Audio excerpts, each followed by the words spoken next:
Hey guys, it's me, Camille. I'm gonna actually try to look at the camera this time instead of nothing.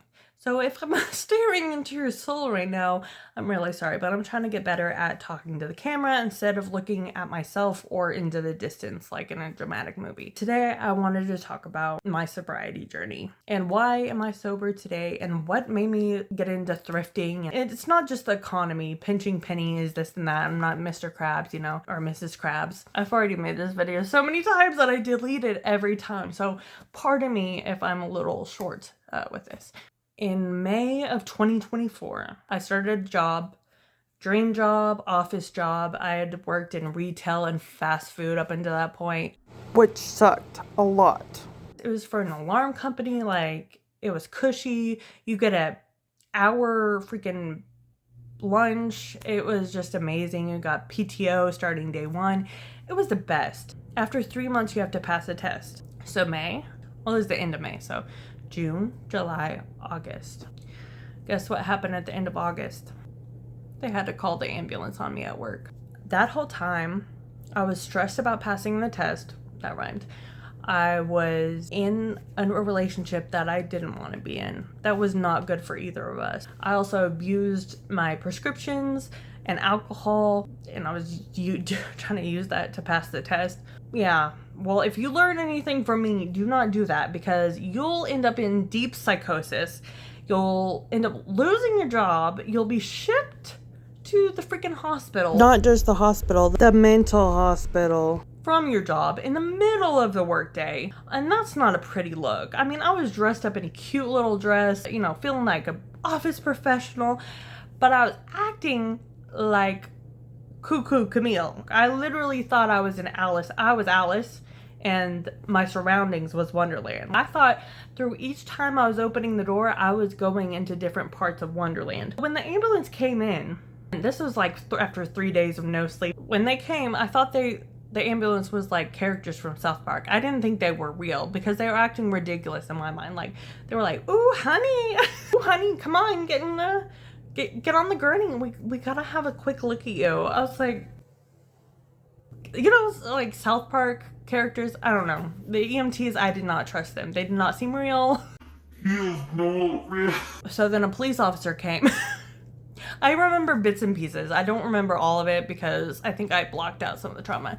Police officer came. I thought they were trying to get me to test a new AI-driven police car. So Oh yeah. I'll get in the back. Let me test this out. No, they freaking strapped me the F in and said, "Do not move." And took my purse, and I was so sad. So they took me to the freaking hospital. I did not get on in the ambulance. The police officer had to escort me, aka shove me in the freaking vehicle just to get a You know what else is embarrassing? I remember waiting on the police officer. I didn't know what I was waiting on, honestly. I just thought, I don't know. I thought I was gonna get picked up or go home. I asked they were moving packages. I said, "Is that stuff for me?" Because I thought they were trying to help me leave this terrible situation I was in that I've gotten myself into. They're like, "No, those packages are not for you.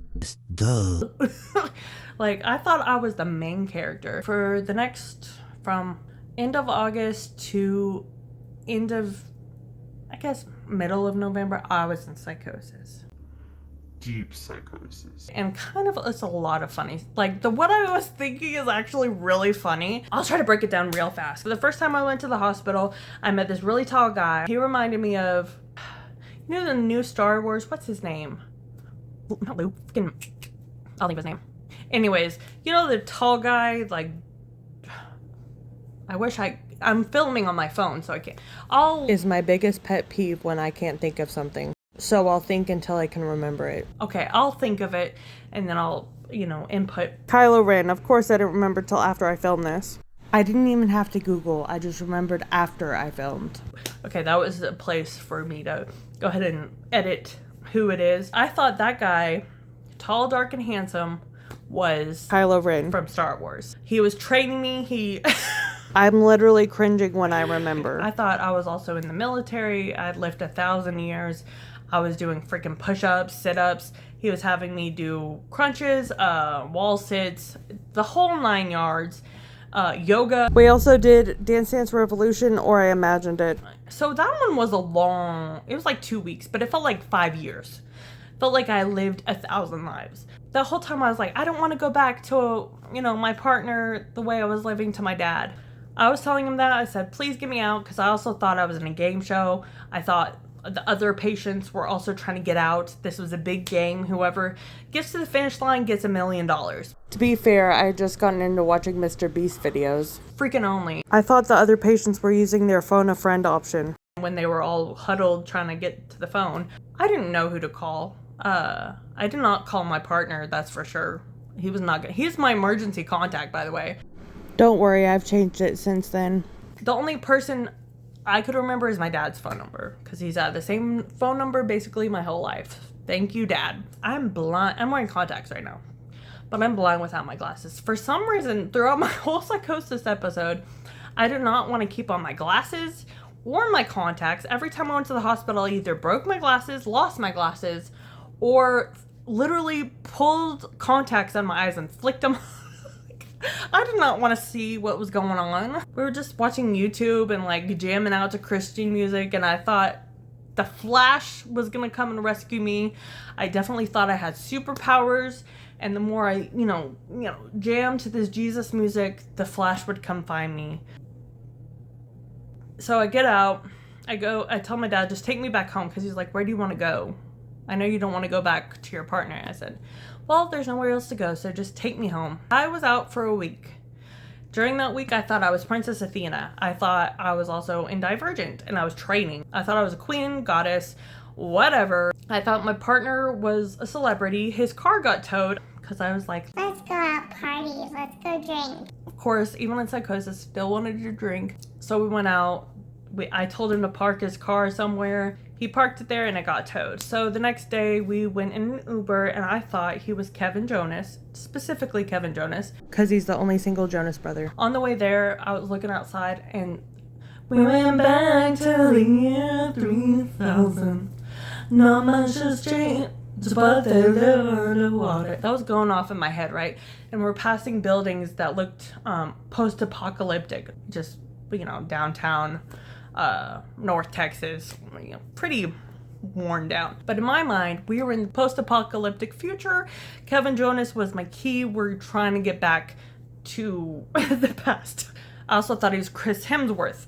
Chris Hemsworth took me on a date. I thought all these celebrities were keys and were gonna help me get to the other side. The other side, of what? I don't know. Of Wonderland? To get me out of Wonderland? I don't know. But I definitely thought my partner was Chris Hemsworth, Harry Styles, Kevin Jonas, and Cole Sprouse. Cole Sprouse, I was in my mind throughout this whole Psychosis episode. Let me tell you. At one point, I was video chatting my sister and my mom. I thought they were Cole and Dylan Sprouse. I could go on for years about everything I thought. My mouth was dry. I remember my mouth feeling drier than the Sahara. So I went up to the hand sanitizer and just chugged it. That was a mistake, because I never felt more thirsty after that. I thought I was literally a corpse. Like, literally, my tongue felt so dry. It was not funny, but I was so desperate for water, and then the only liquid I saw was the hand sanitizer. So I drank that, and also thought I was Brother Bear. So I tried to do, I was part of Disney. I also thought this one dude with me in the hospital was Cole Sprouse. These are different trips to the hospital, but yeah. I thought he was Dylan Sprouse. He held my hand. He was like, We're gonna get out of here, girl. I was like, Okay, I trust you. he was like an old guy that very vaguely looked like Dylan Sprouse. Like if Dylan Sprouse was 70. After the final trip, I did try to go back to work, but they just shipped me back off to the hospital. It was just constantly going to the hospital, the mental hospital. I mean, one point they tried to put me in an outpatient program, but I just kind of wandered off, so they shoved me back in the hospital. My dad ended up picking me up the last time I went to the hospital, and I guess at some point I agreed. Take me to my mom. But I do not remember any of the phone calls. One of the phone calls, I was pretty sure I was talking to my dad, and my dad said, Hang on, let me just get into this car crash real fast. Okay. Yeah, anyways. Like, I thought he had died and, like, just reincarnated over and over again, so I had no idea what was going on. He took me to my mom's, but we went back to my old apartment to get some stuff. And I didn't know this is the last time I was packing, so I casually packed, you know, a couple dresses, some booty shorts. This is winter, by the way. A few pairs of socks, like 3 pairs of underwear. I thought I was just going for a weekend, maybe a week trip. Probably like 5 pairs of underwear, a few pairs socks, tons of pantyhose. Like, all my pantyhose I brought with me for some reason. 1 pair of shoes, a few tops. I just literally feel like I just grabbed some tops and threw it in because they're not even like my favorite clothing. I don't know why I picked the clothes I picked. So we went to my mom's, and that night I drank. I drank and I swallowed. Pills and alcohol. I don't know why I paused. I swallowed and overdosed. Like, I felt like I couldn't sleep. Like, this whole theme is like me not being able to sleep. I took a lot of medicine to try to go to sleep. I took some of my sister's medicine.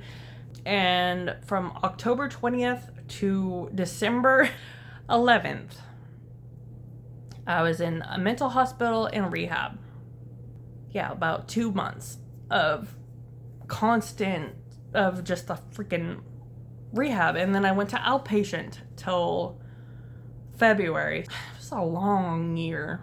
That's why I got sober. And it was like finally when I eventually in rehab, like 2 weeks into rehab, when I finally got contacts, because, you know, I flicked off my contacts in the hospital because I was paranoid. I finally snapped out of psychosis and I started actually listening, and I was like, wait, I do drink a lot. I thought they might have just shoved me in here because they didn't know what else to do with me. I was just so far gone. But actually, like, I do drink a lot. I was abusing my medicine. I'm very toxic. So I sat down and I listened. I made the best friends I could have ever asked for. I built a whole little family. Yeah, it's just been crazy. And I'm so blessed things happened the way they did, because I don't know how long I could have kept living that old way. Fight or flight mode. I don't know how long I could have done that, but I'm glad I am where I am today. Even if have way less things, it's just things. I can always get more stuff. But that's why I started thrifting and making these money saving videos, just for anyone else that's scared to leave a situation because you're like, oh, all the stuff I've collected, it's just stuff. You can get a lot more, trust me. And then probably be cuter stuff than you used to have. And if you're leaving, just make sure you bring your makeup, because that's the one thing that it's gonna take me a long time to replace, because it's like Morphe palettes, Jeffree Star palettes, and those are not cheap. They're like $50 each, and there's like at least 6 or 7 palettes, like full-blown palettes. But yeah, we're not gonna get into that. So yeah, I'm glad y'all are here with me on my journey of restarting my life. That's just a little bit about why I'm here and why I make videos. I've always kind of liked YouTube. I don't know if I keep looking at the freaking camera. Oh well, if I wasn't looking at the camera, then I'm sorry. But I'm looking at you now. I've always liked making YouTube videos. But yeah, I feel like telling this piece about myself is a key to like understanding my other stuff. Any like money saving stuff, any jokes, any dark humor. Anyways, I'm tired. I literally worked a long day at work, and it was one of the longest days of my life. So I'm just gonna go now. Gonna try to edit this and try to make it a little lighthearted. If you like this video, comment, subscribe, literally tap the like button so I know that you liked it, because that'd be really nice. Like, I just like to know that you like it. And I'm starting to lose my voice because this is like the 3rd time trying to make this video. So I'm not gonna be OCD and be like, and delete it because I wasn't looking at the camera the whole time. When I start thinking about what happened, then I start looking at myself, and I don't know. It's been a long day, but I wanted to make a video. It's been nice talking to you guys. I hope you'll join me in this journey. I'm a hot mess. Emphasis on hot. But life's a beautiful mess, so might as well just live it. Anyways, yeah, I'll talk to y'all later. Bye. I don't even know what kind of face that was, but bye. I don't know how to end a video.